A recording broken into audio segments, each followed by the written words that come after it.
Hello বন্ধুরা, আপনারা দেখছেন ডিজিটাল সবকিছু ইউটিউব চ্যানেল।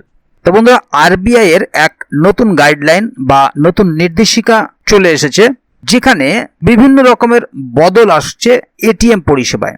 অর্থাৎ যারা যারা ব্যাংকের গ্রাহক আছেন, অর্থাৎ যাদের যাদের ব্যাংকে অ্যাকাউন্ট আছে, তাদের প্রত্যেকেরই কম বেশি এটিএম আছে এবং এই এটিএম পরিষেবা তারা জরুরিকালীন পরিস্থিতিতে বা নিজেদের সুবিধার্থে ব্যবহার করে থাকেন। আর এই এটিএম পরিষেবা যতটাই সহজ ছিল ততটাই কড়াকড়ি এসে যাচ্ছে।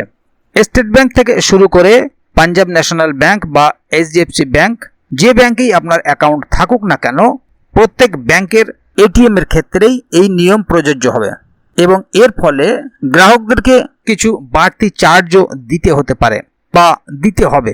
সে কারণে স্বাভাবিকভাবেই যারা গ্রাহক আছেন তাদের জন্য একটু চিন্তার বিষয়।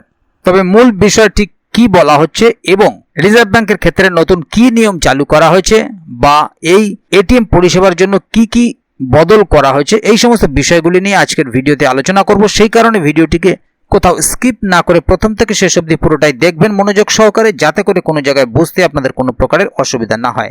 এছাড়াও আপনি যদি আমাদের চ্যানেলে প্রথমবার হয়ে থাকেন তাহলে অবশ্যই চ্যানেলটিকে সাবস্ক্রাইব করে বেল আইকনটি প্রেস করে অল নোটিফিকেশনে ক্লিক করে দেবেন, যাতে করে আমাদের চ্যানেলে যখনই কোনো নতুন ভিডিও আপলোড হবে তা সরাসরি আপনাদের কাছে পৌঁছে যায়। তো চলুন দেখে নেওয়া যাক এখানে বিষয়টি ঠিক কি বলা হচ্ছে। এখানে দেখুন একটি আর্টিকেল প্রকাশিত হয়েছে, এটিএম এর নতুন নিয়ম, পিএনবি, এসবিআই, এইচডিএফসি যে কোনো ব্যাংক অ্যাকাউন্ট থাকলেই জানুন। আপনি যদি প্রতিনিয়ত এটিএম ব্যবহার করে থাকেন তাহলে আজকের প্রতিবেদনটি আপনার জন্য। হ্যাঁ, 2025-এর 1 মে থেকে এটিএম লেনদেনের ক্ষেত্রে দেশের বৃহত্তর ব্যাংকগুলি এমন কিছু পরিবর্তন এনেছে যেগুলি সম্পর্কে আগে থেকেই অবগত হওয়া জরুরি।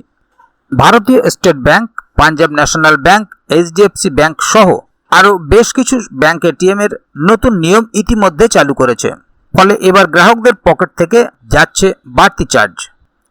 এবারে দেখে নেব আরবিআই এর নয়া নির্দেশিকা। আসলে এই সব কিছুর মূলে রয়েছে ভারতীয় রিজার্ভ ব্যাংক। গত 28শে মার্চ 2025 আরবিআই একটি বিজ্ঞপ্তি প্রকাশ করেছিল, যেখানে স্পষ্ট জানানো হয়েছিল এটিএম লেনদেনের বিনামূল্য সীমা অতিক্রম করার পর এবার চার্জ বৃদ্ধি করা হবে। আর এই নির্দেশিকার জেরে 1 মে থেকে নতুন চার্জ নির্ধারণ করেছে এটিএম সংস্থাগুলি। তো বন্ধুরা, এবার দেখে নেব কি কি বদল আসলো এটিএম পরিষেবায়। প্রথমত, এটিএমে বিনামূল্যে লেনদেনের সীমা বাড়ানো হয়েছে। এবার থেকে নিজের ব্যাংকের এটিএমে প্রতি মাসে সর্বোচ্চ 5টি লেনদেন করা যাবে এবং অন্যান্য ব্যাংকের এটিএমে মেট্রো শহরের ক্ষেত্রে 3টি বিনামূল্যে লেনদেন এবং নন মেট্রো শহরের ক্ষেত্রে 5টি বিনামূল্যে লেনদেন করা যাবে। তবে জানিয়ে রাখি, আগে প্রতি অতিরিক্ত লেনদেনের চার্জ ছিল 21 টাকা, আর এবার প্রতি অতিরিক্ত লেনদেনের ক্ষেত্রে সেই চার্জ 23 টাকা করা হয়েছে। তবে সঙ্গে জিএসটিও দিতে হবে। এমনকি পিএনবির মতো কিছু ব্যাংক নন ফাইন্যান্সিয়াল লেনদেনের ক্ষেত্রে অতিরিক্ত 11 টাকা চার্জ ধার্য করেছে। তো বন্ধুরা, এবার দেখে নেব কোন ব্যাংকগুলোতে এই নয়া নিয়ম চালু হয়েছে। বেশ কিছু সূত্র বলছে 1 মে থেকে ভারতীয় state bank, HDFC bank, Punjab national bank, IndusInd bank সহ দেশের আরও কয়েকটি বড় বড় ব্যাংক এই নতুন চার্জ এবং সীমাবদ্ধতা কার্যকর করে ফেলেছে। তারা স্পষ্ট জানিয়েছে যে বিনামূল্যের সীমা পার হলে এবার প্রতিটি লেনদেনের জন্য 23 টাকা এবং অতিরিক্ত চার্জ গুনতে হবে। তাই যারা প্রতি মাসে একাধিকবার এটিএম ব্যবহার করেন, বিশেষ করে নগদ টাকা তোলার জন্য, তাদের জন্য এই নিয়ম সত্যিই চিন্তার বিষয়। বিশেষ করে ছোট ব্যবসায়ী, দিনমজুর বা যারা ডিজিটাল লেনদেনে খুব একটা অভ্যস্ত নন, তাদের জন্য তো দিনের পর দিন চিন্তা বাড়ছে। তাহলে বন্ধুরা, বুঝতেই পারছেন এখানে বিষয়টি ঠিক কি বলা হলো।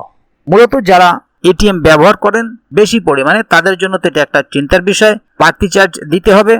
পাশাপাশি যারা দিনমজুর বা ছোট ব্যবসায়ী বা ডিজিটাল লেনদেন করতে অভ্যস্ত নয়, তাদের জন্য একটা চিন্তার বিষয়। পাশাপাশি সমস্ত ব্যাংকের এটিএম এর ক্ষেত্রে এই নিয়ম প্রযোজ্য হবে এবং কিছু নন ফিনান্সিয়াল লেনদেনের ক্ষেত্রে পিএনবির মতো কিছু ব্যাংক যারা অতিরিক্ত কিছু টাকা ধার্য করেছে। পাশাপাশি আপনার যে ব্যাংকের অ্যাকাউন্ট আছে সেই ব্যাংকে সর্বোচ্চ 5টি লেনদেন আপনি ফ্রিতে করতে পারবেন। এছাড়া অন্যান্য ব্যাংকের এটিএমে 3 থেকে 5টি লেনদেন বিনামূল্যে করা যাবে।